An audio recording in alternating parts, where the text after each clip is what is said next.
Hello and Happy New Year.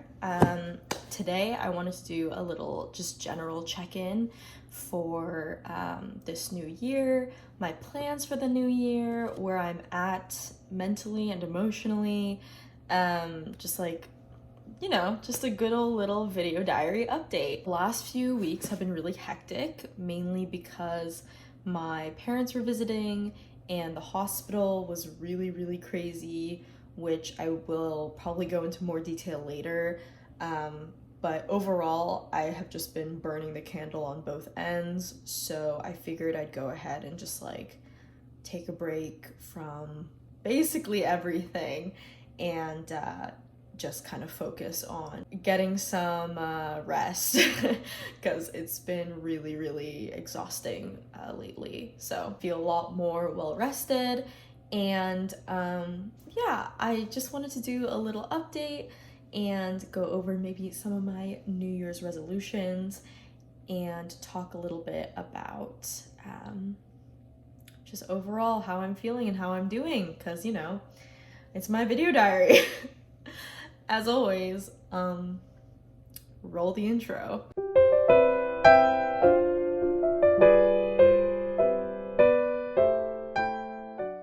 So I don't really know where I want to start this video. I feel like 2023 is all about nurturing my inner child, I think. I think I've spent so much time trying to grow up faster and be an adult and be independent. And now that I am older and I have my full-time job and I am, for all intents and purposes, a grown-up, I really want to spend this year just unlearning the toxic things that I grew accustomed to and try to relearn healthier mindsets and habits while also reconnecting with more of my inner child and comfort shows and stuff like that without getting too comfortable. So I want to continue to have emotional and mental and physical growth while also nurturing the inner child in me. And a lot of that has to do with revisiting things that I used to enjoy as a child, and then also continuing to be critical about some of those things and be critical about what was actually good for me and what wasn't good for me, and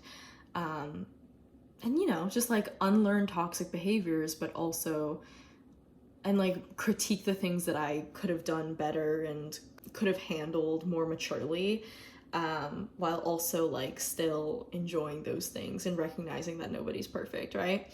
So on that same note, I'll talk about a little bit about what's been happening at work. Basically, we've been having a lot of staffing issues. We're short 2 to 3 nurses basically every single time I go to the hospital. They're adding more patients to every unit as well. So every time I go into work, we're basically taking 2 to 4 more patients than we normally do, which is obscene because the number of patients you normally have is 4 to 5. So adding 2 to 4 more patients to your workload is just extremely unsafe. And the acuity of these patients has also gone up. So the people are sicker, and the skills and assessments you have to be doing are a lot more complicated, a lot more thorough, and all of these things just take more time, and that's time that we don't really have because we're being spread thinner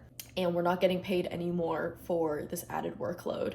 So it's been really rough. Just overall, there's a global shortage of nurses, but I also know that my partner, he lives in SF right now, and the nurses down there are making 3 to 4 times more than I am currently hourly, and it's hard to not be incentivized by money when I feel like I have to live at work in order to afford the things that I want to do with my life. This isn't to say that I'm in like the worst financial situation, because I know that I have a lot of privilege in my finances in comparison to a lot of people. I'm going to be treated with more dignity and respect and paid better at somewhere else. Why wouldn't I go to that other place? It's kind of tricky. It's kind of hard because I love living in British Columbia. I never felt more at home anywhere else than I have here. I think it's beautiful. I love it here. I love the community. I love how safe it feels. I love the combination of like suburban and urban culture basically everywhere you go. That's obviously something that I am considering right now. I have been talking to a few people, a few travel nursing agencies that would send me down to Washington, which would be really nice because my sister is actually planning on moving to Washington. I don't want to do anything too rashly because the British Columbia Nursing Union is currently doing bargaining, so who knows, maybe we'll get a sizable wage increase. And if we do get a sizable wage increase, then like there would be no reason to move.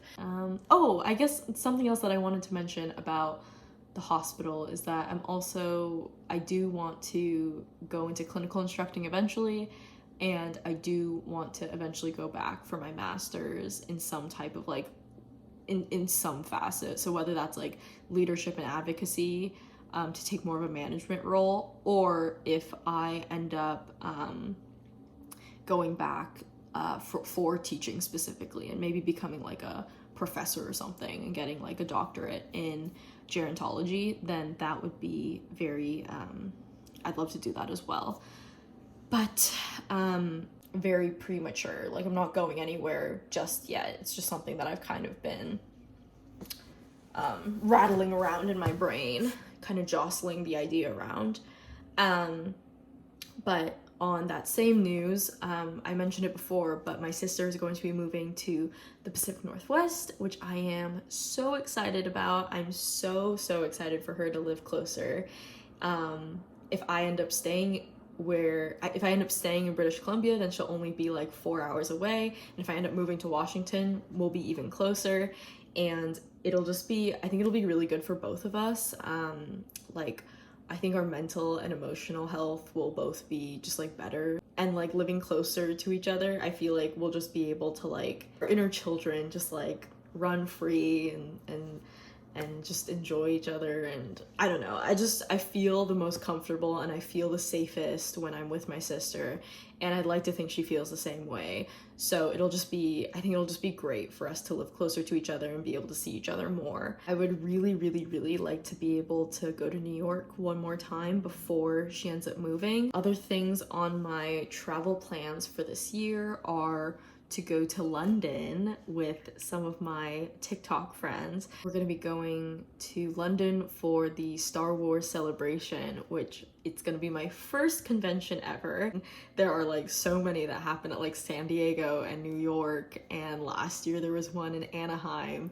So I'm really foolish for having this be my first convention, but I am really excited to spend some quality time with some of my Star Wars friends and just nerd out for a few days together. Some of the inner child things that I'm definitely going to be focusing on are spending more time with my sister once she moves, and just like wholeheartedly enjoying this Star Wars celebration with my friends.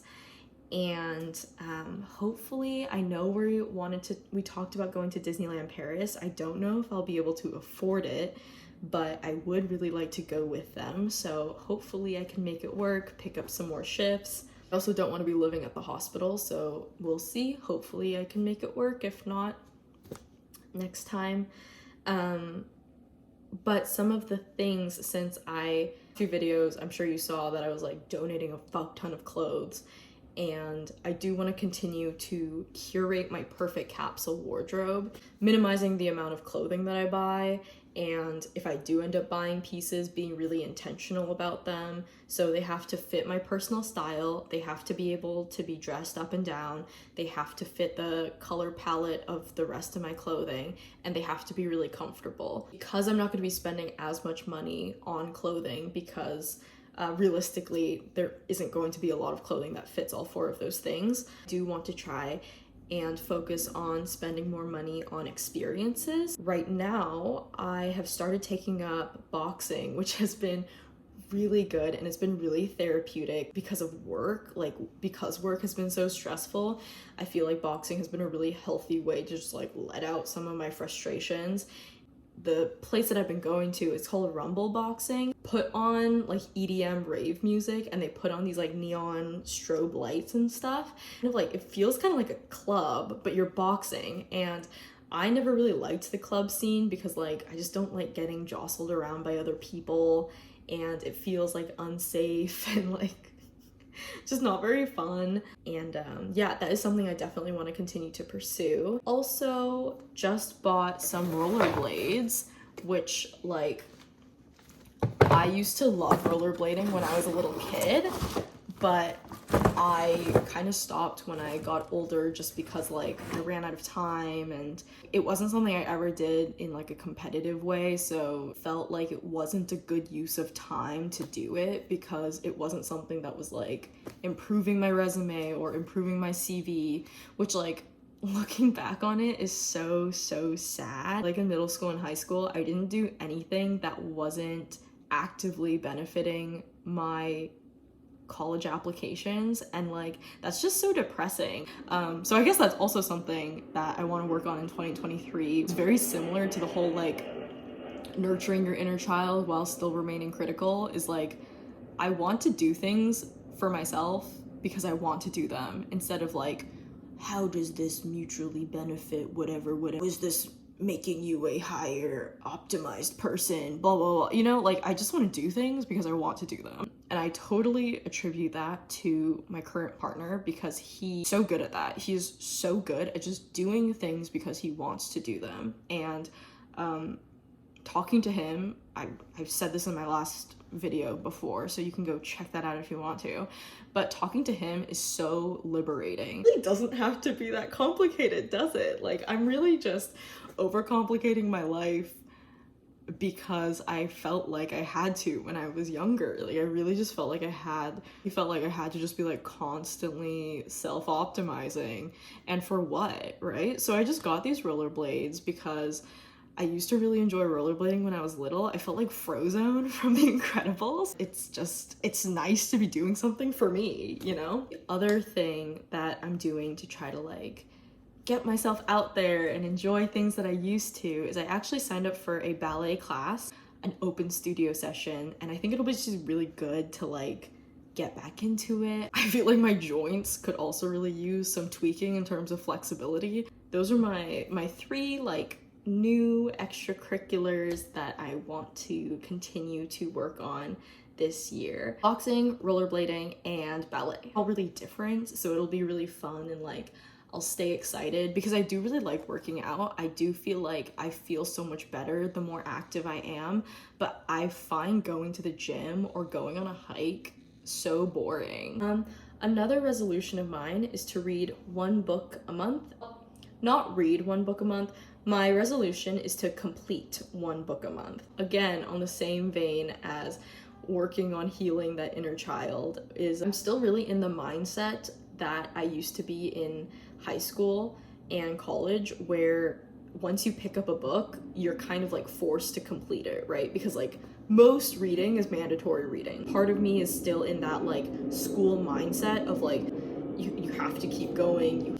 What ends up happening when I do that is that I typically just like stop reading the book, but I won't move on to a different book. So I'll just stop reading altogether. I think making the goal to actually finish one book a month will either force me to finish the book, or it'll force me to recognize like, hey, it's the middle of the month and you still have only read one chapter of that book. I think it's time to move on to something that you would find more interest in. A little bit more like personal growth books and not just things for fun. But you know, it's my life, whatever. If I end up just reading like 30 books that are just fun reads, then who cares? I think that's about it for my 2023 update. As far as my friendships and relationships go, I think this year feels like the best year so far. Previously felt like I've had friendships that I felt obligated to continue to participate in, friends that just like weren't servicing me, were doing nothing but bringing negative energy into my life, people who were just like really mean and really bitchy. And I recognize that I totally participated in that as well, so I'm not gonna say that I'm blameless, but 2023 is the first time in years that I feel like the friends that I have are just like really genuine, nice people, and I am really, really happy with that. Feeling and how I'm doing relationship-wise, I feel like my past relationship did me pretty dirty in terms of like fucking up my ability to trust other people. It's scary for someone to know you and to screw you over. It fucking sucks to like bare your heart and soul to someone and for them to just like betray your trust. Automatic thing that I want to do is to just like not bare my heart and soul. Someone can't stab your heart, preemptively put your shield up, right? Like, if you don't fully trust someone, then you can't be 100% vulnerable with them, and then you like obviously lose emotional intimacy. I worry that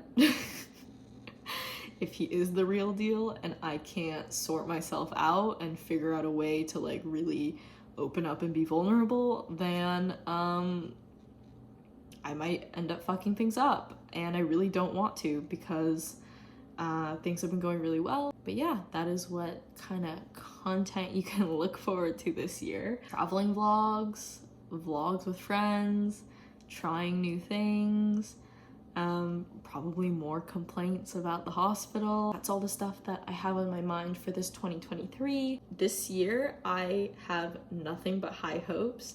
I'm so excited for what's to come. And of course, I'll be bringing you guys along with me. So yeah, Happy New Year.